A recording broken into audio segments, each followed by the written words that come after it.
what your thoughts were on that very ethereal, very impossible yet possible nature of making these kinds of projects. Yeah, I think that is really true. I mean, it's always so tough, especially with something like a film where you spend years making something and you don't know who's actually going to see it. I mean, if anyone's really going to see it, you know. So you have to have that passion, I think, where it's almost like no matter what happens, I'm still doing this. But Yeah. it's just not an easy thing sometimes. It is not. It's not. I'm working on, and they're all impossible, right? I'm working on this impossible project where I'm from a little part of the Bay Area up north in California, and there was a very, very, very historic fight there. One of the earliest big prize fights, and there's a ton of stuff written about it, right? And so I'm Nice. desperate to get it made because it's just a great story, but it's period piece from the 1880s, and all of a sudden it gets harder and harder and harder. And I would love my hometown or San Francisco, who's part of the story. I would love someone there to just rip a check and just whoosh, of course I Right. want to do this, right? And you and I both know that person or persons, they exist. But Right. what do they need to see? How do you get them to say yes? Yeah, How how do many you years reach does them? this all take? You know? Yeah. That's Like, that's the toughest part, I think, is like, it's so disheartening sometimes to think that there are those people out there who have so much money that it wouldn't really mean much to them to write you a check for like $2 million. But it's yeah, like, okay, but how do you actually reach that person? How do you make them care even if you did reach them? Um, right. it's always a really tough thing. Yeah, it is. It is. And yet it's possible. Right. One of the other things that comes into play is, well, what have you done? And like Right. for me, I'm a producer, right? I am producing things right now. Have I gone cradle to grave producing something? No. Right. And so am I a producer? Well, I've produced the shit out of this show. I've done all kinds of things. I've Sure. spent a much amount of money. So yeah, for sure. It's like swimming. Like, no, that guy's swimming over there. But like, are you the kind of guy we bet on? Whew, different story. Right. That is always tough. Like, I think, it's such a hard thing like to prove, okay, I've taken this thing from the start to the finish, but Mhm. is that, like what was they always ask like, what was the ultimate success of this project, Yeah. That's a tough one. Yeah. That it has a pulse, that it did it, that I Right. got all these parts to come together. And there's different kinds of producers too, right? There's producers you need because they know the path or they know the person or they get you that meeting with the person who has the check and to rip it. Right. Then there's the kinds like more like mine where I kind of orchestrate teams and people and I try to get things together so that the project, when it gets log jammed, and I'm like trying to crack this log jam apart. There's so many different ways these things can't work, and yet they do, and it's a remarkable thing. And I don't know, is that the part of the story magic that you like more than the story itself, or is it still really the story that matters the most to you? I mean, I'm definitely about the story. It just like I think it's such a tough thing, like thinking about how do you make the next thing get off the ground. Yeah, Um, that is the tough part. As you say, like the story behind the story. yeah, yeah. when when you're working on the story and you get a little tired of seeing it. I'm not saying that Right. you don't have your heart in it, but when Right. you've looked at the same script or same or the had the same roadblock come up, how do you push through that? What's the professional grade answer there? That is tough. I mean, that's where it comes down to like, I know how often, especially in America, everyone wants to talk about like, oh, just you got to work so hard, you got to do this. So, when it comes to like writing, let's say screenwriting, Yeah, people say, well, if this is your dream, you should be doing it, 8 hours a day, just like a job. Um, no, that's not it. Like, no great writer has ever done that. Like, ever. It's right. never happened before. So, there's a book called Daily Habits that my wife got me that, Mm, I just thought was so valuable because it had all these like, what do all the famous writers we know, what have they done? And there's right. this one lady who's written 70 novels. She said she never writes more than 1 hour a day. That's it, 1 hour. Mm, Because if you keep looking at the same thing, eventually, like you said, you just even if you love it, you just kind of lose the passion for it. So the mind will keep working if you let it. So what I found is like to look at it, to read it, and then kind of like let it sit. And I would go outside and like float around in the pool or watch, watch some sports or whatever. And even though you don't think you're working, your brain will keep doing it. It'll keep processing. And that's kind of like what helps you, I guess, keep in touch with the passion, because sometimes you'll keep reading the same thing over and over again, and you're reading it, but you're not processing it. You're just so tired. You're like, oh, okay, well, when we're looking, okay, gosh, let me read it again, and eventually you lose track of like what you're actually doing. So you have to kind of let the subconscious mind have its time. Yeah, totally. Now smash cut to the guy who's the iron ass writer, who's like, I don't ever give up, and then they're wildly Right. successful, right? Right. Yeah. But that's part of the fight, is like, what kind of creator am I, and how do I link up with people? Maybe I need an iron ass, this is going to happen kind of leader. Am I, and it's all such a crazy dance. And I'm illustrating this with you because every single project is impossible. And then how many times on the award show where the person's like, oh, I don't even know how we did this, like they Right. can't believe it themselves. And then we're like, whatever. It was pretty good. No, that's true. I mean, I think, you have to, you have to like stubbornly stick with something, but, just understanding that like, it's like polishing an agate, like it takes a certain amount of time. Um, and sometimes you can't force it. Like the other problem is like, it's good to get another set of eyes. Like, I can't tell you how many times I've told my wife about something. Said, well, I've got this. Okay, so the character's here, and so this is a situation. I just can't figure out. I can't figure out where it goes from here. Right. And sometimes my wife will be like, well, why wouldn't you do this? Like, I mean, and I'm thinking, are you kidding me? Like, I just sat here for like 10 hours trying to think of this. And here's my wife in like 5 minutes comes up with the solution. And it's not because, oh, she's so creative. It's just because you get too close to it. You can't figure out what actually makes sense. And so if somebody else like that, they've got the solution. So you gotta let it breathe a bit. Yeah. And I've talked to a lot of writers on the show, and we've talked about writing yourself into a corner. And some people like to actually do that, because that Right. puts you in a possible situation. And then when you untangle that, you end up where you need to go.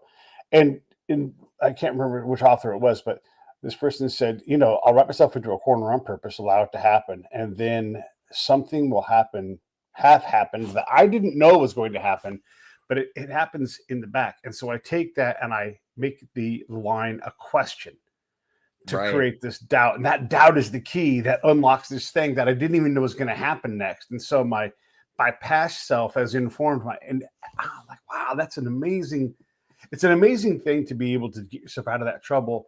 Even more amazing is to trust that you are going to get on that path, and it has to be this back and forth fight with the script, with the manuscript, whatever it's going to be, that gets you to the spot where you've got something that is original in a world full of unoriginal ideas. Yeah, that's true.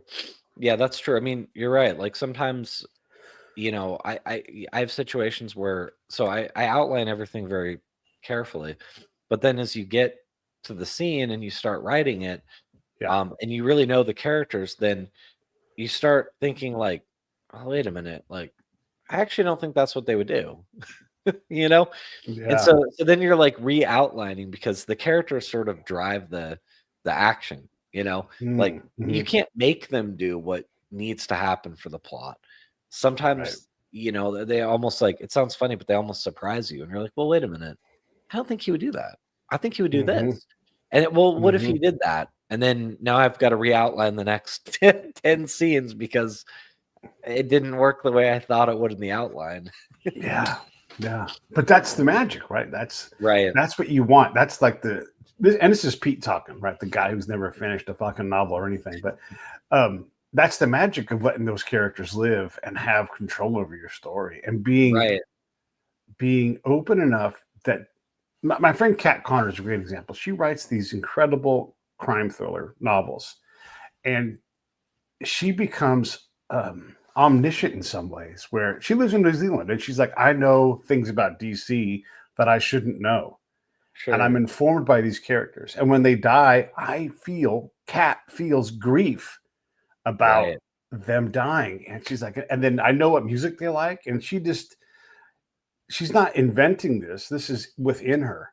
Boy, this Right. sounds crazy as I say it out loud, right? But writers know this, and people who build things, they know that you have to experience this level of uncertainty, of emotional, powerful acts, whether it's joy, love, pain, or whatever it is.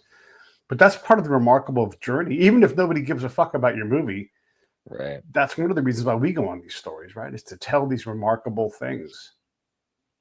Yeah, that's true. I mean, I definitely think, it takes a level of where you have to really feel strongly about the story, even if you don't know who's going to see it, because that's Right. part of the problem is like, I don't know. It's not a MCU movie or a Star Wars movie where the audience is just sitting there waiting, they can't wait to see it. Right. You don't know what the audience is going to be. So Yeah. you have to kind of almost be self-satisfied with just telling the story and being like, well, I enjoyed it. I thought it was good, and hopefully somebody else likes it as well. you know. Yeah. When I started this show, it's been 10 years, 2,000 episodes. So it's been a lot of work, right? Wow. And Wow. yeah, Yeah. but I've stripped it down to the things that I can control and need to worry about. Like this is nothing against you.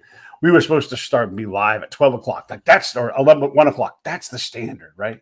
And I've Right. learned that this is this world. And in this world, the podcast world, the live stream world, production is prominent over perfection. It's more Sure. important to Sure. just cycle through these things. Now, that's not, I'm sure the movies aren't as loosey goosey as that, but there is an element of this is how this is going to be, because if we don't do this, one, we don't have the money for it or the budget at the time, any of us, we're going to get this next thing done because of this. And one of the indie directors I've talked to, he's like, there's times when I'm like, we've got a little bit more sunshine or sunlight. It's perfect right now. What can we do? And then Right. him and his partner, and he'll go, hey, look, 180 the cameras and shoot this way, and we'll grab this one scene. And so they'll Sure. make magic within the magic making process, because they know, again, they have a dance that they know how to do. And there's Yeah. all these opportunities for that, right?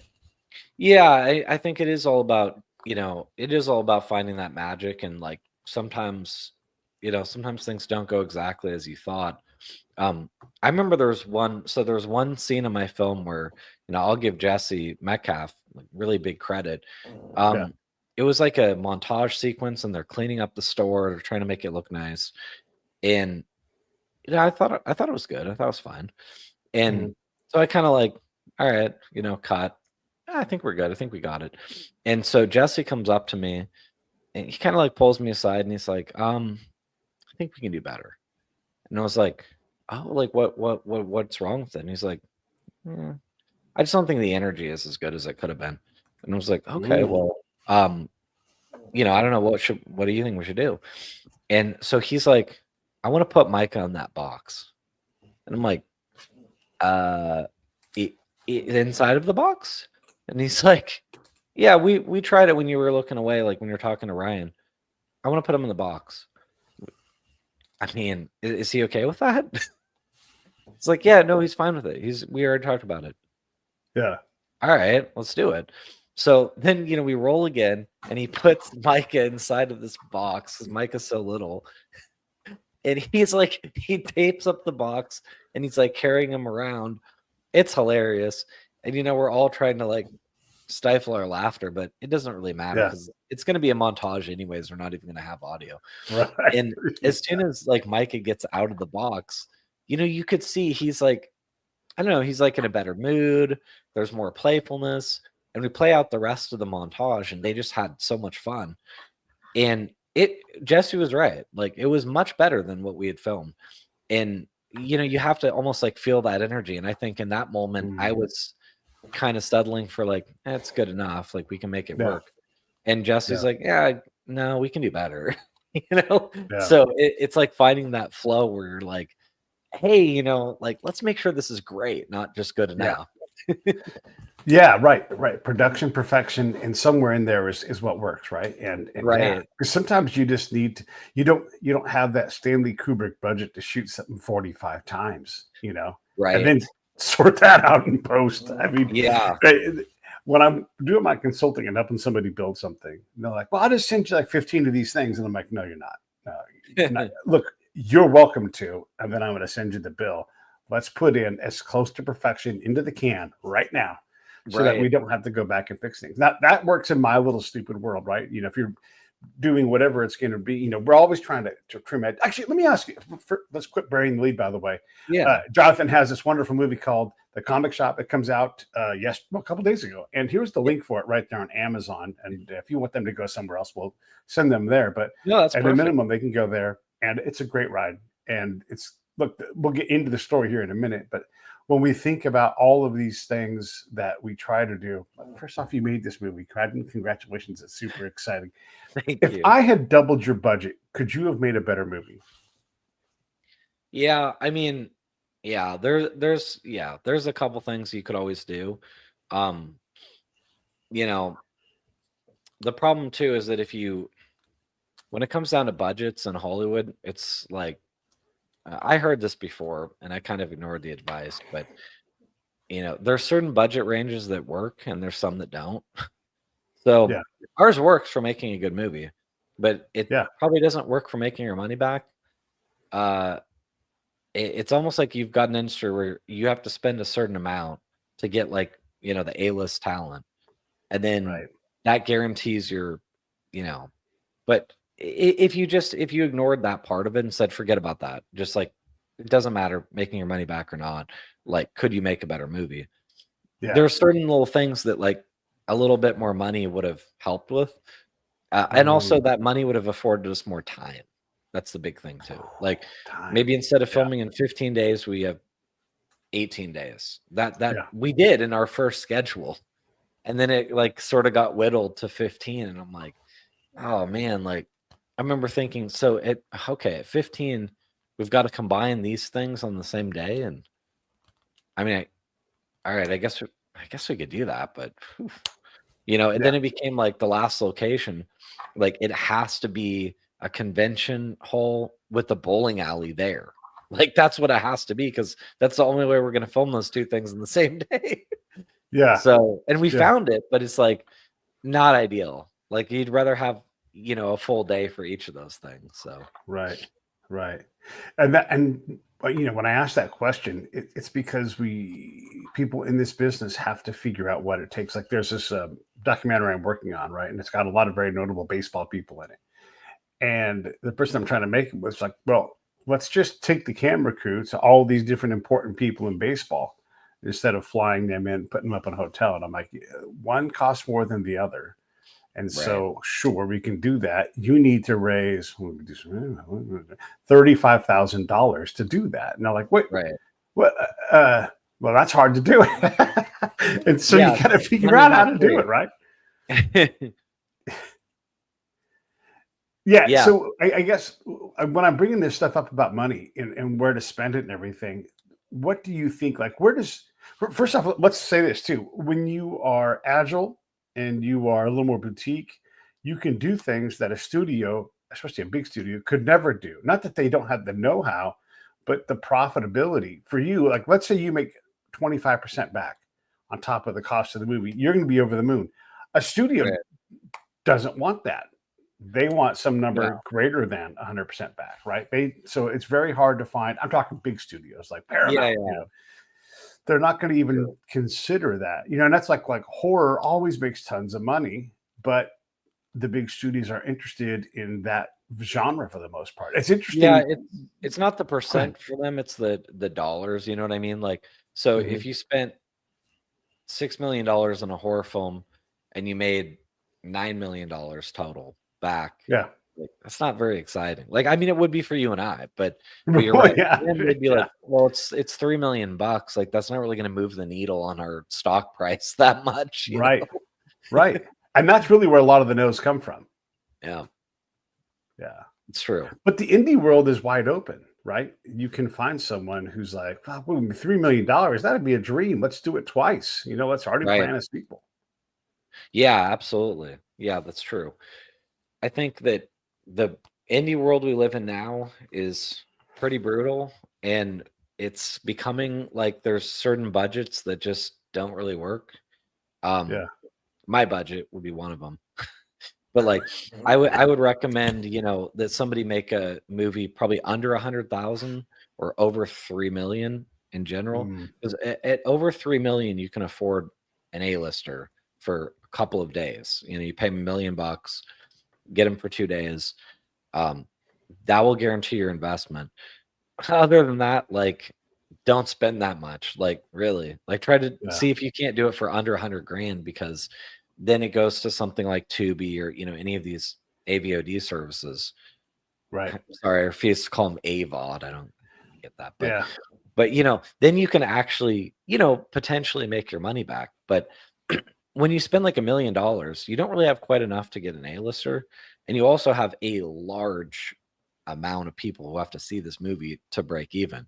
So that might be 10 million people on Tubi.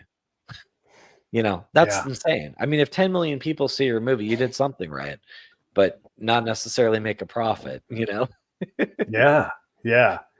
How important is profit? I mean, if you're producing, writing, directing, all these things, you're getting money from folks. And I know for me, like, I'm desperate to get these people paid back. Like, it is bad for me physically because I'm just like, how do I make this work? And it's because I need money now to get on an airplane to go do something, right?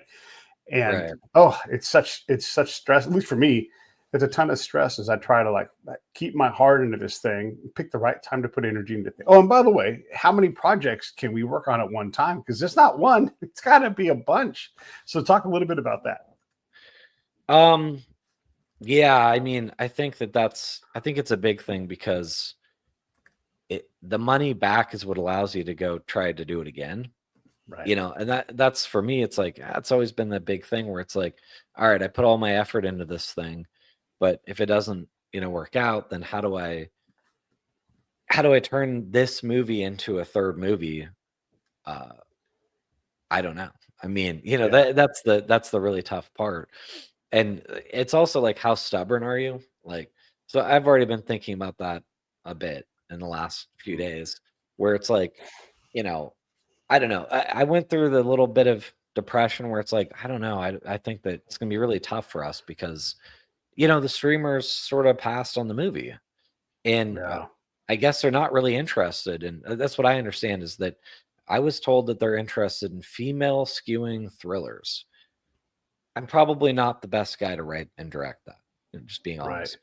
So Right. that's a tough one where it's like you have something you feel is like really good, but how do you make money on it? Yeah. And knowing those things that I know, I also kind of think, well, I'm pretty stubborn, so I'm not really going to give up. But then it's also kind of like, well, if I have to make a movie for 70,000, then I don't know that Hollywood's going to like what comes out, because I Yeah. don't care what they think anymore.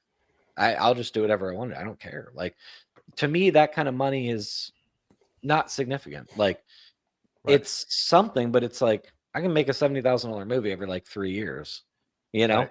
and Yeah. it becomes like, I made this for like commercial purposes. Like, not really. I mean, it's my heart, my true story. Yeah. But Right. if you can make something for a small enough budget, then you're just like, I guess I'll just tell whatever story I want to tell, and I don't That's right. really need a lot of people to watch it at that budget level. Right. Yeah. So it's a tough It's a one. real thing. I don't Yeah. want to cut you off, but I want to just No. mention this. When I talk to my friends who are in the movie making business, like, hey, Pete, you come across these great stories, great people, we want them. Yeah. Because what they want to do is make the thing that excites them. They Right. understand that, rich person F has a lot of money and they will take their money to make the project, but it's not what Right. they want to do. And so anytime they can find something to like, this will Right. move the needle, I can take this to Hollywood, or we can get this made for a small amount of money. And between the three of us, we'll find the $70,000. Right. But it definitely frees you up from how you're supposed to behave and what you're supposed to shoot. And that is Right. a wonderful curse slash blessing. No, you're right. I mean, because you do get to the point where it's like, just keep going higher in budgets, and like, what are you looking at? I mean, when you get high enough, it has to appeal to everyone. Like, let's say it's Minecraft. They know that, okay, this is one of the most popular video games ever. I actually personally, I'm a big gamer. I've never played Minecraft. It was Yeah. kind of after my time, and to me, it was always kind of juvenile, but they're smart. They know that there is a huge market of people. Like my brother-in-law's just turned 15, so that's up his alley. I mean, he played Minecraft since he was like 3 years old, Yeah. And so when they make these movies at a huge budget, they have to make sure that it's this massive audience that really does appeal to everyone, or MCU movies. But the smaller the budget that you go to, you say, I don't really need that. Like, so I'll Right. give you an example. Like, I've toyed with making a script about like a child-free woman, because my wife and we're child-free. We're like in that group that we never wanted kids. Just does not appeal to us at all. Mhm. But that's gonna piss off like 70% of people. I mean, it's not even political. It's like Yeah. on both sides of the political aisle, there's going to be a lot of people saying, "How dare they?" I mean, this is what you need to do. Like, you can't be advocating that. And it's like, Yes. but if you have 10% of the audience who's like, "Oh my gosh, like no one has ever made a movie that's like actually targeted at me," so your audience is like, it's small, but it's interested. It's small but interested, So that's kind of like where you can go with a smaller budget. Even the comic shop. Well, how many people read comics anymore? Well, it's not huge. They say it's about 50 million worldwide. So you're right. A studio might go, 50 million worldwide. I mean, that's not that interesting really to us, Right. But like as an indie film, you might go, hey, 50 million people. That's a good core audience. It's not that bad. Right. Yeah. Yeah. If I get $1 from 5% of them, oh my God, Right. And you're like, okay, I mean, maybe this would work. So it's all about like gearing the budget to the audience. And the more you spend, the huger audience you need. It's like why when we see some of these blockbusters, well, you can't put something in the script that's negative towards China. I mean, China's a huge box office market. I mean, and look at what was it? I can't remember. Was it Transformers 4 or something that they actually set a bunch of it in Beijing because they know that this movie's going to make a bunch of money in China. Right. And I mean, that's always bothered me a little bit, like the pandering to China, because part of me is like, who gives a crap what China likes or doesn't like? I don't care. Like, especially because they cheat the studios like absolute hell. I mean, they claim they give the studios 25% back. So if it makes like 200 million in China, the US gets 50 million. It's a lot of money, $50 million. Not true. They actually did some independent audits that found that China fudges the numbers, so actually gives the studios about 10% back. So if it made 200 million in China, there's 20 million going back to the studio, which, hey, don't get me wrong, isn't nothing, but I don't know. We agreed on pandering, to be honest. Well, like, and that's just an age old. We can't defend China, right? That's that age old ruse too. Like you publish your. I'll just pick on CBS. You publish your record through CBS, music, wherever, or Sony, or whoever it's going to be. They're going to count differently than you do. You're like, looks like we got 10 million albums sold. And they're like, oh, we got it at 2, and kind of a disappointment, right? And now you've got to decide what you're going to do about that. Take the money that's in hand. And by the way, then they'll come back and be like, we can't wait to make another one. Oh, I did terrible, wasn't that like I forget, like, well, they call it like creative accounting in Hollywood. But I forget the one. I think it was Braveheart though, where they were basically in their reports trying to claim that, oh no, Braveheart lost $100 million. Yeah, I mean, there's no profit there at all. It's lost a lot of money, and we're all like, but it didn't though. Like, so what they'll say in the accounting is, well, you see, the film itself may have made some money, but to keep the studio open for the whole year cost, $400 million. And Right. as we figure, we only released 5 movies. So like 80 million of that was keeping the studio open for your movie. You see, so there was no profit. And you're like, no. That's not how profit works. That's not how any of us think of profit at all. Right. Yeah. And Jack Warner had to sell his house on Hollywood Hills, and now it's like that. You guys made some money. Oh, I know, and it's all very funny the way that they do it. Yeah. So when you're making a contract with the distributor, one of the most important things you can do if you're an indie filmmaker out there, this is what you need to do, is make sure that you cap expenses. Don't just let them spend whatever, because otherwise they'll say, well, yeah, I mean, look, hey, your indie movie we did well on it. It was very successful. We made about 4 million, but like, we spent that all on marketing your movie. Actually, we spent 5 million. So like, you still owe us $1 million, but that's okay. Don't worry about that. We'll get it back. We'll get it back as we go along.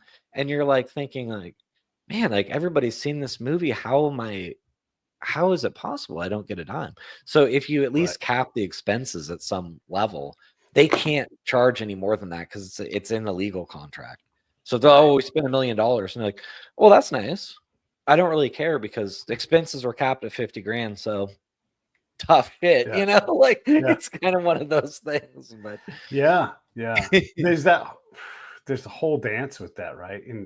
And now one of the good things, these things are all like good and bad, right? The good thing is if you make a movie that makes the studio happy, they come back and they want another movie, and you get to do it again. That's right. That's the biggest. You're right. That's the best thing in a way. You want the studio to be happy, sure. And if you reliably make money, and all you need is more money to make more money, then they're going to fund you to make so they're really, it's just, where are you at and how comfortable are you playing that game? And I know directors are like, I don't really want to get any higher than I am. I'm comfortable. I control things. I know how it works. And so sure, I'll take a big hit, but I don't want to, I like this spot right here, and because here's the thing I'll say, and you tell me if you think you're right.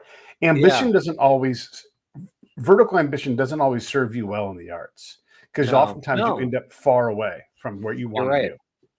It's so funny you say that, because I think that's so true. Like I had that discussion with my wife once, because I gave, that surprising answer where it's like, oh, wouldn't you like to be making $100 million studio film? And I'm like, not really, no. Like, actually, I think I have more power than they do. Oh, what? No way, because they have so much budget. I'm like, well, hey, wait a second.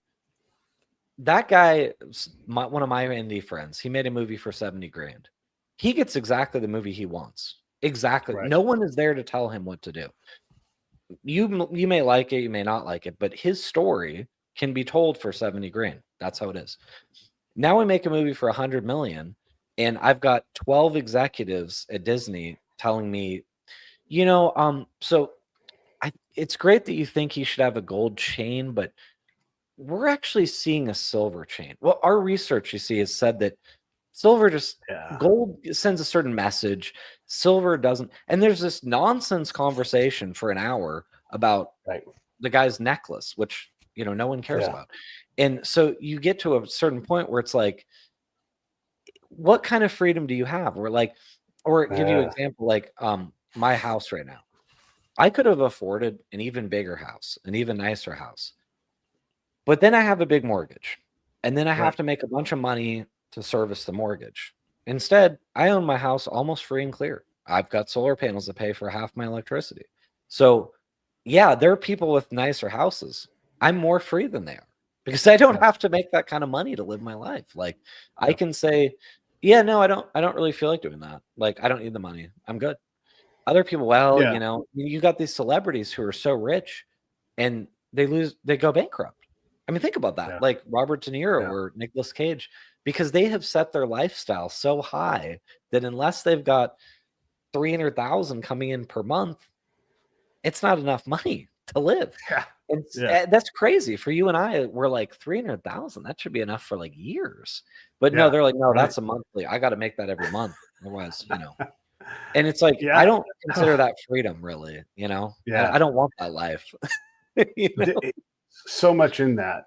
Right. And I don't know if you read Lisa Marie slash Riley Keough's book about Lisa Marie's life, but when Lisa Marie was married to Nicolas Cage, you hear about a person spending with such abandon, like he's a Rockefeller, and he's not. He's an actor. He has made and will continue to make a lot of money, but at some point you will go bankrupt if you are just buying. And didn't he have like he had like over 10 houses, I believe, at one point. Yeah, I mean, it was almost an affliction to keep buying more houses, you know? Yeah. And it's crazy what they're forced to do to live the life that we expect them to live. Because some of it's that too, like that you have to fix your face and you have You're to, right. you know, and and all of these things take away from your freedom. Hugh Jackman had to eat, right. Yeah, right. Hugh Jackman had to eat boiled chicken for decades so he could stay in shape for Wolverine, you know, and he talked about it. Like, and he's like, yeah, that's not fun. It's my job though, right? That's your job to do those things. And so that life, like any big life that people get to put their eyes on, there's a cage in that big life. Yeah, exactly. I mean, it's true. It's like every once in a while, you know, I'm sure you've seen it. We are all sort of like, we don't want to say anything, you know, don't want to body shame, but you know, when you see that athlete is just in perfect shape, the whole playing career, like 15 years, perfect shape. And then it's no joke, like 2 or 3 years later, and they're announcing, and it's like they've gained like 80 pounds. And so it kind of makes you think, oh, okay, I see. Oh, okay. So the fitness level wasn't part of like a balanced life. It was part of the job. Like they needed to stay in shape to play football or to play basketball. Whereas like most of us, we don't make, like, I don't get money for staying in shape. It's just part of who I am as a person. For them, they're like, no. I already did that. I did 15 years of eating perfectly and going to the gym, waking up at 6 a.m. I'm not doing that anymore. I'm retired. That's part of what I'm retired from. Yeah. It's like, okay, you know, but you're right. And I think, so actually in my first movie, I covered a bit about the main character is an actress. Like, so it's kind of an industry movie. And yeah, she's like going bankrupt despite making all this money. And so the boyfriend is like, how are you out of money? Yeah, you know, you make all this money. And she says, well, look, I mean, I can't wear the same dress twice on the red carpet because I've got these people judging me. And, you know, so part of it is like, I do feel a little sympathetic because if you read about like, especially like some female celebrities, security when they go out is not optional. It's not something that they can choose to do. They need security. And if you're paying for security a fair amount of the time, you're looking at 20 grand a month. I mean, that's just reality, at least. So when it's like, oh, look at this celebrity, they're so out of touch. You know, they say it needs 50,000 a month to live. Well, yeah, they do. Because if they live in LA and then they go out to these events and they have their private security and they have their personal assistant, it's going to cost a lot of money. A lot more than you and I, because no one knows who the hell we are. So what would I need security for? I go to Target and I get my, you know, it's not a big deal. But like, imagine that you're Taylor Swift. Oh my gosh. How would you even do something normal, like going to a restaurant or getting gas? You can't even do it. You might as well pay somebody else to do it. You know? Yeah, no, there's, you know, the reality is, and I've gotten to meet a lot of people. Let's use my life here for example. I have all of the freedom I could want. My life is very small. It's controlled in terms of cost. Things that are expensive hurt me, and I have to figure out what to do to adapt to that. There's the downside. It's a tightrope to walk across to make sure I've got enough money each month. But I can keep the lights on. I can do things. I don't need much. And so when someone's like, oh my gosh, you know, I have all these financial problems, and I'm like, you are loaded. You just think that you're broke. Like, if you cut a lot of these extra things out, you don't need them. But in Hollywood, security. And if you've stayed skinny, you're a tiny little, precious, little, beautiful ballerina bodied girl, you are vulnerable to anybody on the street because they're all basically bigger than you, you know? And so I could pick up and run for a significant amount of distance with a 100-pound girl. I could just grab her, hold her arms and run. You know, and I'm not trying to do that, but they can't feel safe in that world. Like if I put my hand around some little 5'1" tiny little actress girl around their wrist would be held in my hand, and there'd be nothing they could do about it. You know, they could Right. punch me all they wanted. It's It's not gonna, true. It won't hurt. you know, yeah. Yeah. And so you got to pay It your is so agent, you got to funny. pay your lawyer, you got to pay your staff, and when you make enough money, you can't do things like drive or go to the store. Like that's Right. your work, because my work brings in all the money. And so all of a sudden, Yeah. that giant bloom of money, it gets cut down by over half before you've got rid of your agent, your lawyer, your taxes, your just Right. day-to-day living expenses. Yeah, you're right. I Then you mean, have to hire staff. there's so many people you have to pay, and there's also like so many people with their hands out. I mean, um, the other interesting thing, I believe that if you look around you in the world, you'll see it everywhere you look. But money isn't it isn't like it doesn't go up at the rate that you think it does. So sometimes I'll be looking at a house and I'm thinking, well, what? Like this house is Mhm. twice as much money as mine in the same area of town, and it's 10% bigger. I don't get it. Like I have an Right. unobstructed view of the Las Vegas Strip. I have a perfect view. I live in a safe area. That's how money works sometimes. It's like, no, twice as much money does only get you 10, 20% better house.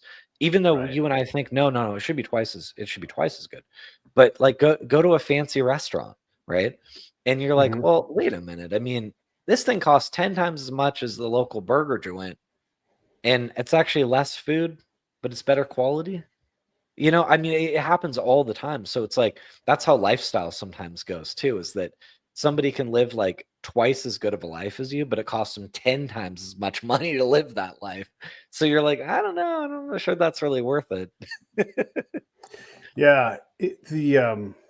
That balance, that's huge. And we talked a lot about the freedom and being able to do these things and Right. understanding.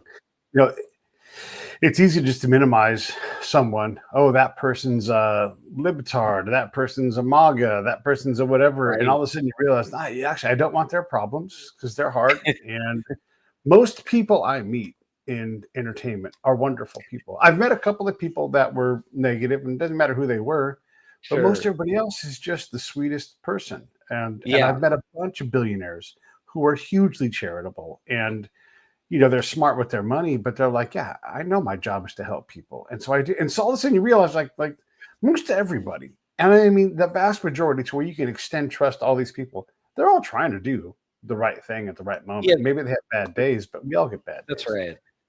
And, Yeah, and it's you're easy to lose absolutely sight of right. that. Yeah. I think, most people like they're really trying the best. I actually think it's funny to I think it's funny to use those words when like let's say that I agree with something, you know, you should agree with something that Trump is doing. You should. There should be one Yeah. thing.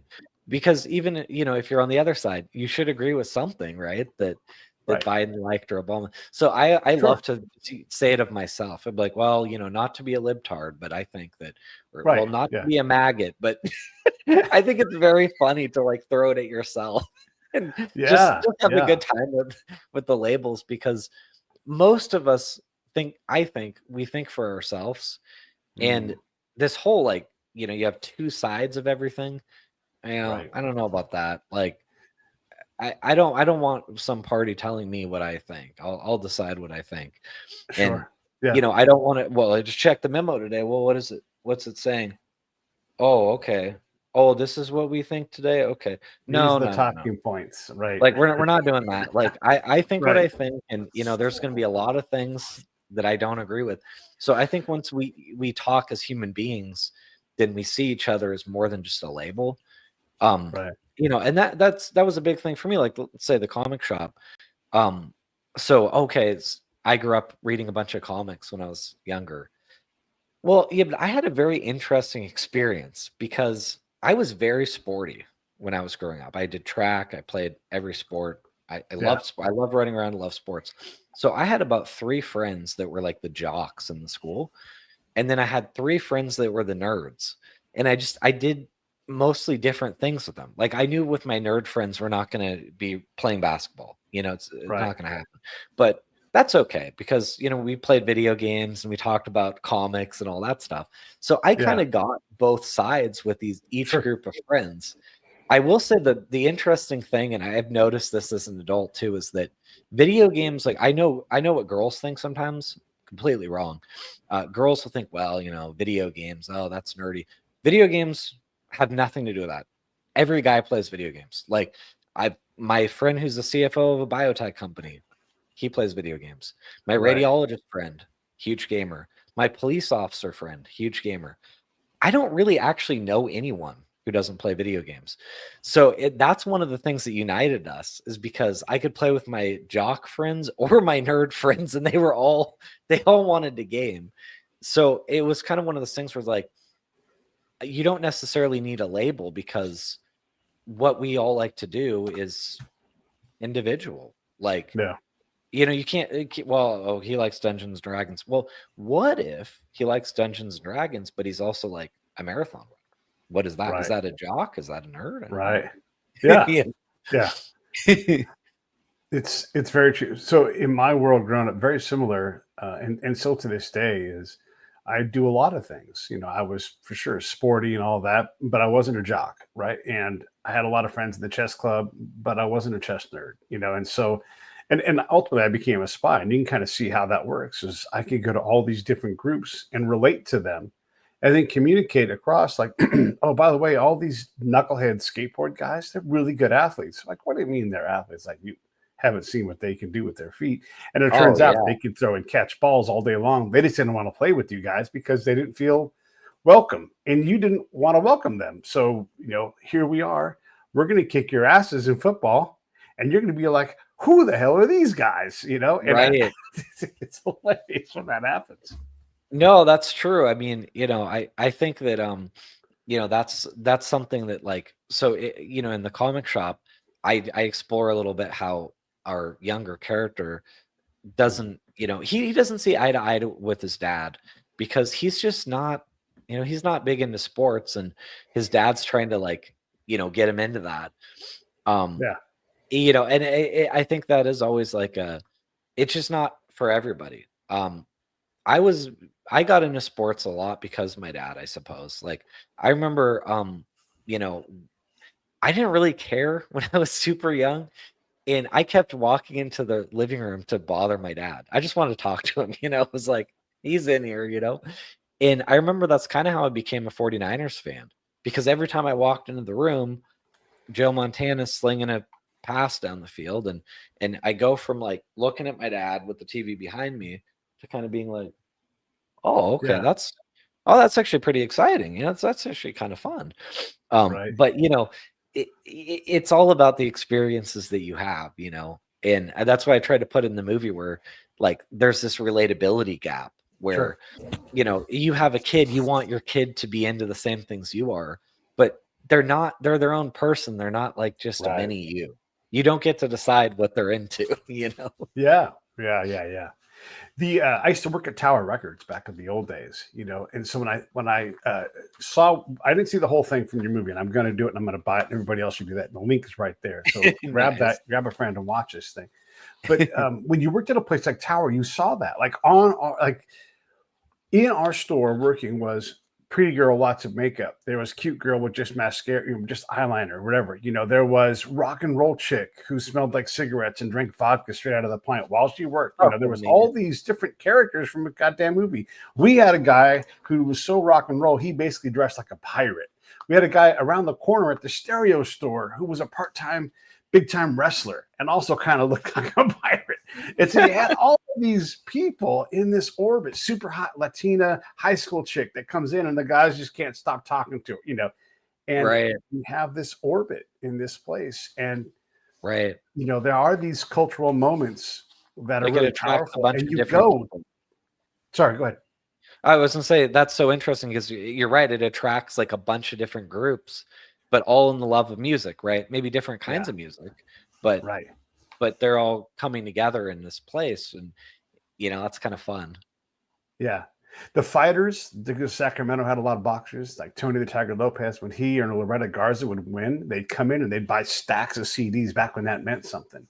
Sacramento Right. Kings players would come in, right? And so you did have this cultural magnet where even when we weren't working, we would stay. And that's comic book stores. You stay, you're like, yeah, yeah, comic books, that's why we're here, but I'm here because of you all here. Like, oh, there's Ray. Ray just came in. And that's the magic about these little communal areas that build something magic. And even if it's just a small little comic shop, you can Yeah. do a lot with that. Yeah, I mean, something that you touched on that's interesting to me is like, so I'm a little bit of a homebody, but I think it's really important to have these communal spaces because I remember like sort of maybe towards the middle or end of the pandemic, I was going on some rant to my wife, because I was talking about we don't need movie theaters anymore. No one goes to the movie theater. They just want to sit at home and watch a movie. Yeah. And they're like, well, nobody goes to the mall anymore. You just go to Amazon and buy it.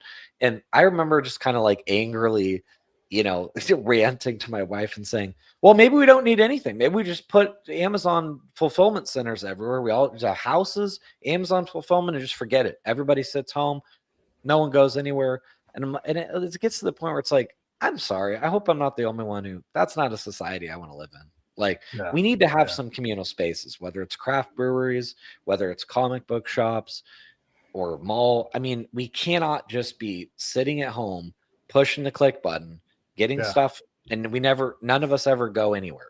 Like, Right. it's not really a life that I'm a big fan of. Like, yes, I love convenience. Of course, I use Amazon as much as the next guy. But sometimes I still want to leave the house and go somewhere where I can meet other people and share in something like cinema or like a comic shop or like whatever, without us just all being basically confined to our homes. I know, right? Like, it's not a prison, like you should want to get out. And I get that. I'm from a different generation. I'm a Gen X kid. And so I latchkeyed. And so, I would tell my mom, I had to tell my mom where I was going to be. But I could say I'm going to be riding my bike. And she knew that meant I'd be somewhere in town, Right. Yeah. And that was it. And so I Different don't mind generations, right? Yeah, Like, totally. Like you didn't have a helicopter parent. Oh my gosh. And I don't helicopter. Well, I didn't primarily raise my kid because I went and did war stuff, but I would say this is going to be your responsibility.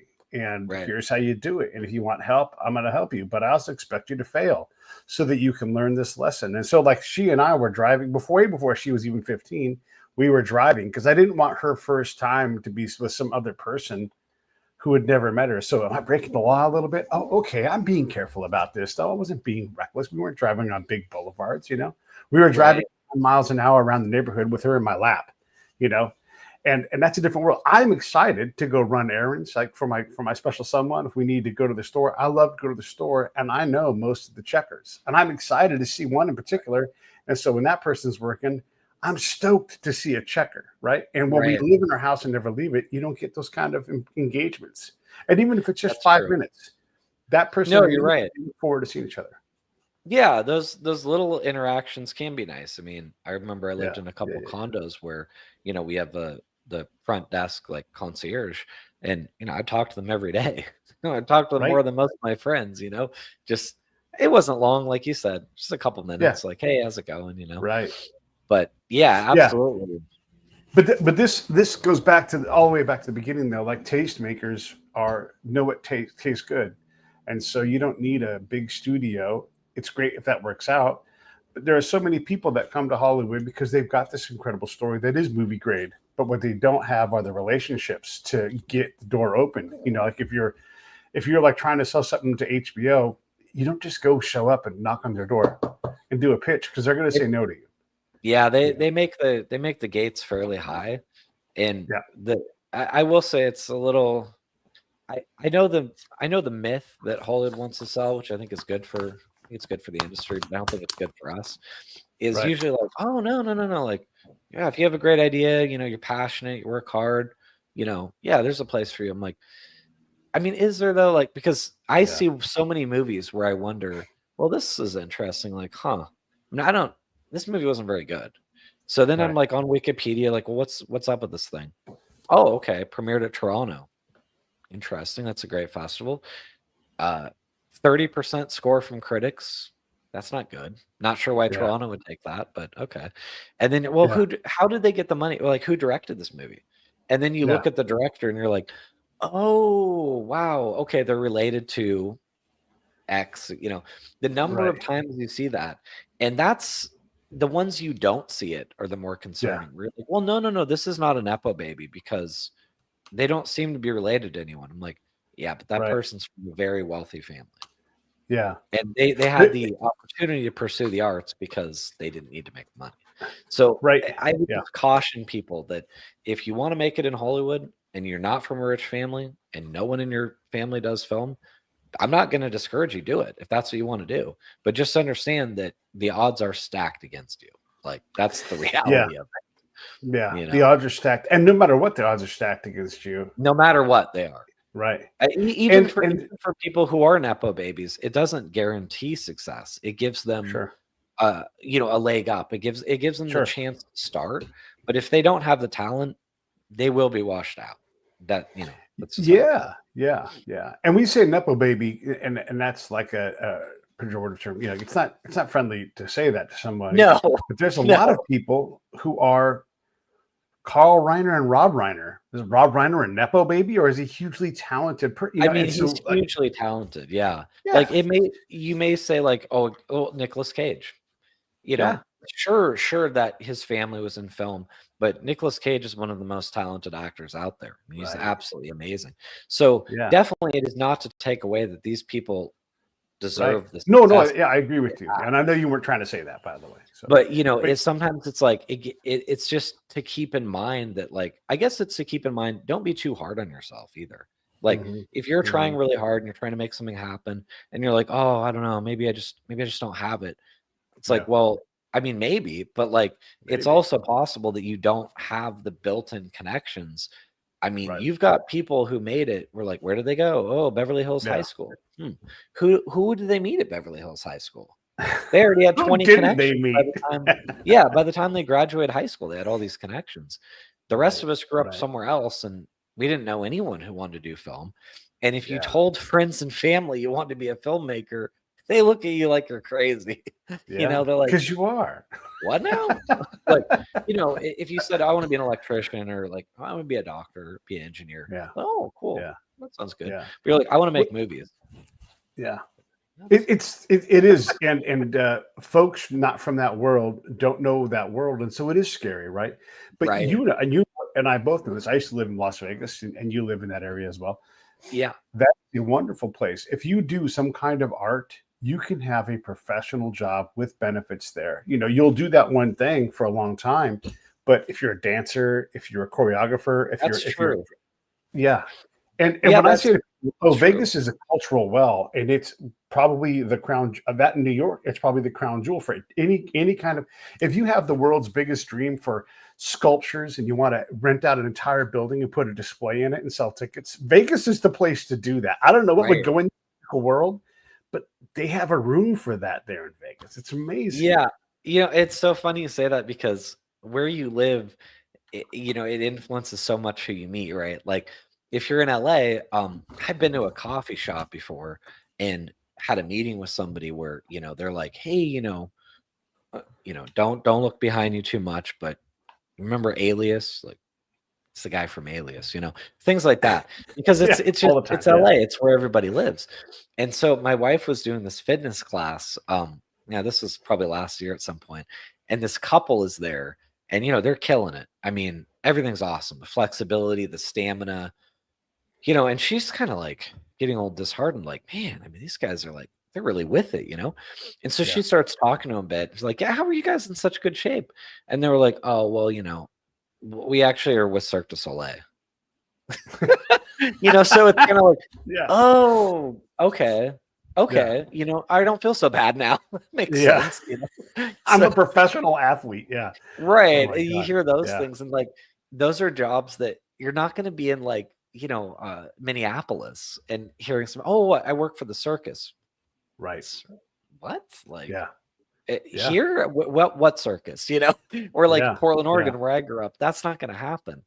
So depending on where you live, like you said, New York and Vegas have a bunch of performers that just they're pretty regular people.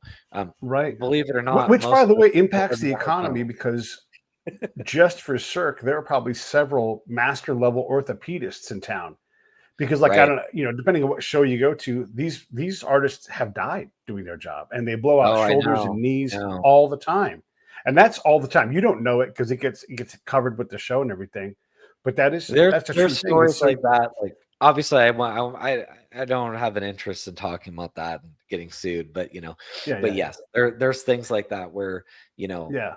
when they hurt And I'm themselves. not saying negative things. I'm saying the nature of that work, just like Oh being a yeah. football player, breaks bodies, right? And whether Oh, there's neglect absolutely. or anything like that. But that It's means you're putting your body world through class it 5 nights a musicians. week or 4 nights a week or whatever it is. Yeah, yeah, yeah. And so the entire economy changes to match up with that demand because you do have these people. When you have all of these world class musicians coming, someone's more than one has to be a world class luthier, and Right. be able to fix any instrument that walks in the door that's stringed, and so all of these things grow out of that, and it does become a You're remarkably right. place, you know. Yeah, it's funny too. Like when you say that, like so I have a virtual pinball machine. It's like it has like a LCD screen, but it's so you can put a bunch of tables on it, but it Okay. runs off a computer. And it's Yeah. fairly realistic in the sense you can hit it on the side. It will move like if as if there's actually a ball in it. But I Mhm. thought if you want to own like real pinball machines, like the older ones, Vegas is probably one of the best places to do that In the world. because Yeah. we have the Pinball Hall of Fame, and Yeah. a lot of places that you live, pinball's it's fun, it's great. But what happens if you live kind of in the middle of nowhere and your Uh-huh. pinball machine breaks? Either Yeah. you need to know how to fix it, or you're gonna have to actually fly somebody in who knows how to fix Yeah. that. But Yeah. if you live Yeah. in a place like Vegas, there's literal pinball techs who you just give them a call and say, "Hey, I'm like 15 minutes from the strip. I mean, is there any way you can come on Uh-huh. a weekend Yeah. and fix this thing?" So, you know, it's true. Like what community you're in might have a lot to do with like what's available there. Has anyone done a good I mean, look, if you live in Vegas, ultimately you end up at the Pinball Hall of Fame, and you talk to that wonderful dude, and you're just like, this is an amazing thing. This guy found his magic place and built it. But has anyone Right. done a good documentary on him? I don't know. Have they? I don't know. That's a good question. I mean, Yeah. something like that could be interesting because I know there's I haven't watched it, but there's some documentary like, oh, what was it on Netflix? I think like High Score or something like that. Well, it Uh, was all about a guy's quest to like, to set the high score in this old this old video game. oh yeah. Yeah, So yeah, yeah. so I do like I'm a pretty big gamer and I'm pretty like I guess I would say equal opportunity. Like I play a Uh-huh. lot of retro games and I play new games too. You know, Yeah. most people I know they're either do this thing where I don't play the new games, I just play the old, or they're like, yeah, I would never play a game that's older than like 8 years. Like I Right. kind of am like I'm sort of like with video games like I am with movies. I love the whole history of gaming and same with movies. So I think it's fun. There's like a charm to Yeah. playing a 30 or 40-year-old game. Not only does Hell it yeah. remind me of when I was a kid, but they also had a simplicity that sometimes is kind of addicting, right? Yeah. Like Yeah. Tetris, it's such a simple game. But there's Yeah. something about that stupid game that is so addicting that I you know. It's just so can't put great. it down sometimes, you Yeah. know? Yeah. I mean, I grew up as that stuff all happened, and there were certain games that if I see them, I go play them because I love it. I love track and field, Right. getting all sweaty because you're using your Oh, fast twitch and your nerves and just banging on the thing. that The was very so fun. first, oh, it was so good. The very first Street Fighter game Oh, when it yeah. came out had like these solo soup bowl kind of thing, like red solo cups. Those plastic things. They were like a plastic bowl upside down. It was Right. rubberized, and you would just hit the shit out of it. Bam, bam, and the harder you hit it, the more power you had. And so we literally beat these games to pieces. Track and field, you'd like, oh, none of the buttons work. We beat the shit out of that game. Yeah. I love those games that My were dad physical. was like my dad was an absolutely terrible gamer, and I think Was part of it is because he's just kind of an old dad. So he was like Yeah. 40 when he had me and Oh yeah. 43 when he had my sister. So I got him to play the track and field thing like duck hunt. And the only time he would swear more than that is when we were playing golf. He said he learned how to Yeah. swear on the golf course. So we'd be playing duck hunt. He's like, "Oh, I pushed this thing. I shot right at it." And I'm like, Well, Papa, you must not have correctly pushed it because Right. then the duck would be dead, but it isn't. It just flew across the street, So he would get Yeah. so pissed when he was playing that, and it was more fun listening to his frustration than Oh my actually God. playing the game. Yeah. Yeah. When I play air hockey, I play it like it is a full contact sport. And so a lot Oh, of times I win on intimidation because I'm just like, I'm trying to get the puck to fly off of the table. I'm trying to hit it so hard that the puck has to flobble wobble off, right. And the person playing me is like, whoa, I've never played it this intense before. And I'm like, come on, let's go. I Air love it. hockey is I so love to much play fun that game. too. I know. Like Yeah. we used to play air hockey all the time. We had an air hockey table up in the attic when I was a Yeah. kid. Like not until I was probably like, I don't know, maybe 11 or something. Yeah. But like we kept, asking like maybe for Christmas, it could be something we get. And just because it was so much fun. And so, I used to Yeah. pull everybody up to play. Just I don't know why that game's so much fun. And It's so much but fun, especially with the metal table. The metal table right.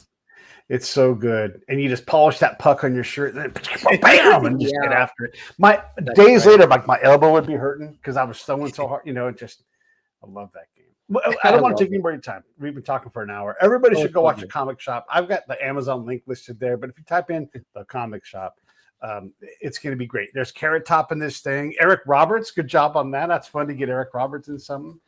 It was Anything you fun. want to say? Pitch that film for one time, just so people can hear about it and go watch it. But just on the Yeah. strength of my recommendation, go watch this thing. So, the comic shop is about a guy named Mike who runs a comic store. He's about middle age, but he went to art school. So his real dream was to actually draw comics, not to sell them. And he's kind of like basically given up on his dream because, the years have went by and now he's working at the strip mall. And after the pandemic, the store is just not doing well. So a young customer comes in who also wants to be an illustrator, Brandon. And Brandon kind of like gets Mike out of his shell a bit, almost like reminds him of when he was younger and actually had hopes and dreams. And the two of them kind of form this unlikely friendship where the teenager's like, like it's not too old. I mean, you can, it's not too late for you. You can still give this a go. Yeah. And Mike doesn't, he just dismisses him a bunch. But until he starts believing, like, maybe there is still time for me. And so it's really this inspirational story asking audiences, have you considered like, are you living that life where you think, well, it's too late for me. I gave up on my dreams long ago. And it's kind of asking all of us to find that passion again and reconnect with it. That's what I would say the real message of the movie is. And so I think it's a fun movie. I think it's something that, I've been told by a lot of people, it's fairly family friendly. It has like 4 or 5 F-bombs. It has a one punch, but there's no nudity. There's no real violence. And it's just kind of that sort of movie that like, hopefully you watch and makes you feel good at the end of it, which I know was something a lot of us could use more of. When I watched it, they kept saying to him, and we hear these things in our life, and someone will say, like, hey, you got real talent. Like my story with me being a spy, like, oh man, that's real talent. But I mostly blow that off, which sounds very familiar to you because that's what happens throughout this movie. Like, wow, who did that? And the guy's like, oh, it's me, whatever. But he doesn't even believe it, right? Right. No, because he's been conditioned not to because of the challenges and just he never got the break. And sometimes, it doesn't happen. And so you believe it after a while. That's right. You believe the story that other people tell you. You're right. Yeah. Yeah.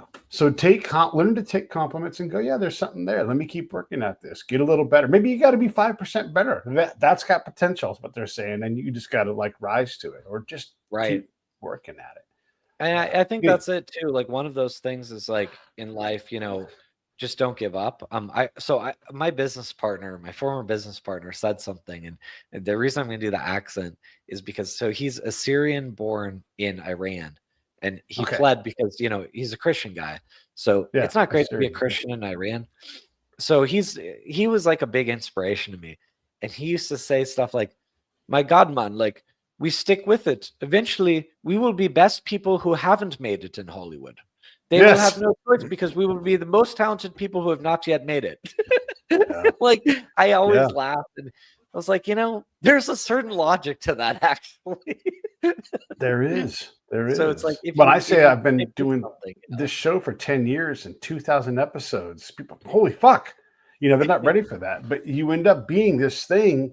Like, there's just no doubt about it. You know how to make movies. I know how to make podcasts. And you're welcome to go to somewhere else if they don't want to hire Jonathan. You don't want to hire Pete.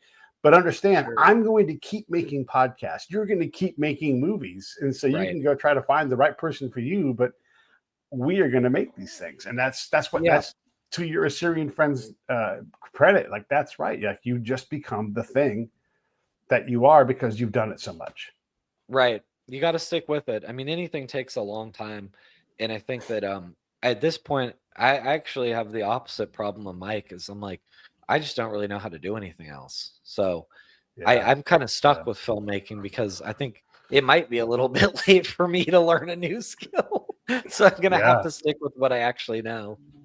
Well, and again, I don't want to keep you too long, but there's that whole thing of you become. So I don't know if you watched the new series that came out on Netflix called The Gentleman. It's a Guy Ritchie thing. Not yet. Oh, I love Guy Ritchie. Yeah. And I do too. I love his stuff, right? But he's now getting paid to make things with people who make things, and so he's running this show. And he writes the first episode or two, and then you can see it gets a little bit away from Guy Ritchie, and it's 8 episodes, and so it has to be a bigger story. And I'm like, oh man, this thing would have been a tight like 2 hours. But okay, and that's one thing. Like if you can make something longer, boy, Hollywood likes to do it now, And so you see Guy Ritchie, and he's further away from the actual thing that makes him great.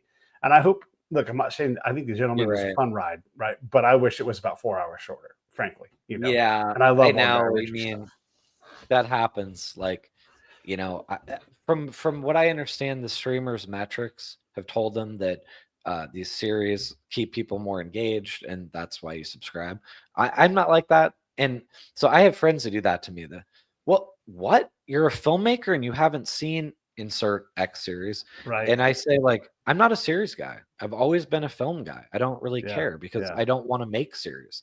So you're watching everything for fun.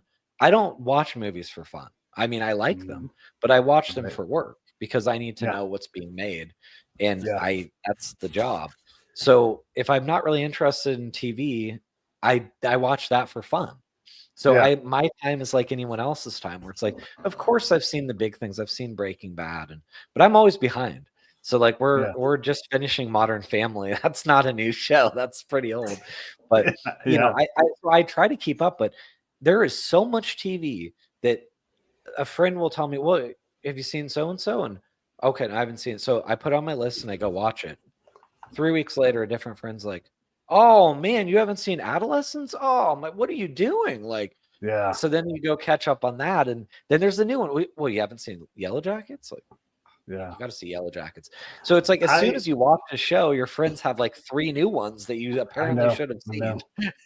But here's the thing about that, though, and once you know how to do something, you know how to do it. And so, yes, we have to stay current and everything else, right? But those metrics that Netflix uses that says, hey, make this thing 8 episodes long, just made me not want to, no matter what I do, watch a Guy Ritchie project. Yeah, that's I mean, I went on the ride, and I'm like, but will I go on the next one? Probably not. Probably not, it gives you kind of a negative, a bad feel about it. Yeah, especially when I go, wow, that one was good, but that wasn't Guy Ritchie good. And they had all the Guy Ritchie things. But then I look and see who wrote it, and I'm like, not written by him. I mean, he's executive directing, and I'm positive he's got his hands all over it, but it broke the spell for me. And I don't think it was as good. Some people are going to be like, it was the best. I watched that ridiculous Addams Family redo the other day, a couple years ago when it came out, and people raved about this thing. Man, I had 10 minutes for that. As soon as they got the piranhas in the pool at the beginning, and I'm like, no, I'm not doing that. I'm not going down this road. And they lost me instantly because it was too much. And so I don't mind watching something. Like, I've never really seen a full episode of what's that nerd sitcom show? Big Bang Theory or Big Bang Theory. Yeah. I've never watched a full episode of that. And I'm like, I've seen every episode of Cheers. I've seen every episode of Wings. I've seen every episode of. There is no new episode of that format. And that's not because I don't like it, not because it's not any good. I've seen all of it. I know the jokes that are coming because it's a formula. Sure. Yeah, that's true. I mean, Yeah, that is how it goes, I mean, you watch Seinfeld for years. You watch, whatever it is, Friends, and all of a sudden you're like, here comes, here comes the whatever, and then you see an old Dick Van Dyke show, and it's the same device. Yeah. You're like, oh, it's the same goddamn room, as a matter of fact.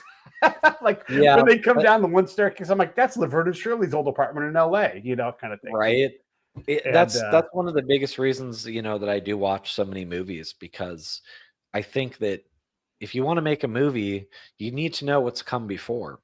And I can't tell you how many times I've talked to somebody, I get it. Most people don't have the time I do to watch sure, 700 movies a year. But somebody will like mention a movie and be like, "Oh my god, I love that movie so much. It was so original." And I'm like, I mean, okay, it was basically a remake of this 80s film, which was basically a remake of the 60s film, which was pretty right, much a remake of this 1947 movie. And so it's like what people think is original, it's usually not that original. It's usually been done a lot of times before. But that's why yeah, they keep doing it, because the way we talk about movies, like I talk about them as a film history buff. So I hear people go, "Oh, isn't that old movie? What did it come out in like 2005?" Oh, okay. No. So just so you know, 2005 is not an old movie. An old yeah, movie is 1940s, 1950s. That's right, an old movie. yeah, New American cinema started in the 70s. So those are considered new movies that are after about 1975. right, And so, but yeah, you talk to young people, oh, this is an old thing. I think it came out in 2017. 2017 is old now? There's been 120 years of cinema history. I don't think that's old. you yeah, know? It's like one of those yeah. things, like lack of perspective. It's true. Going back to The Gentleman, there's a lot of that, because they've done their work, and so when the main character is a ton of Godfather in this movie, right? Because it's Right. mobsters and everything else, but he does this moment. It's lit. It probably is damn near the same chair that he sits in, and I'm like, oh, that's Michael Corleone right there. And by the way, his Oh, brother, who's a fuck up, is named Freddie, and I'm like, wow, wow. And they put him out in a fishing boat on a lake, and I'm like, are they going to kill this guy right now? that's great. Yeah, yeah, yeah, yeah. All right, listen, I've taken even more of your time than I said I was Oh, going it's to. okay. So No it's worries. No super worries. fun talking with you. Everybody, You go too. check out the comic shop. The comic shop is gonna. If you like comic shops, first off, it's required watching because you nailed the vibe. It's so good, and there's happenings and all kinds of good stuff. But you'll love it. It's fantastic. So everybody, watch comic shop. This is Jonathan's movie. What's coming up next for you, man? That's a good question. I'm going to take a little bit of time after this to figure out what is Okay. next, because I've got a couple of projects I'm excited about. I don't know what one I want to like go towards next, if that makes sense. Like I Right. always come up with so many ideas, but it's like you have to chart a course, and which thing speaks to me the most. Because even when I chose Comic Shop, I had about 5 or 6 scripts ready, and I'm like, well, I don't know, like what am I going to do? So that I'm kind of between things where I'm like, do I go this way or that way? What am I Yeah. really feeling? What do I want to sink 3 years into? Basically, that's kind of how that Seriously. goes. Yeah, yeah, and you only get so many bites of this apple. All right, well, hang on one sec. I'll come say goodbye to you, everybody else. I'll see you all tomorrow. I'll be remote from a movie studio tomorrow, so we'll do more movie talk. All right, man. Everybody, I'll see you all soon. I'll wrap back to you, Jonathan.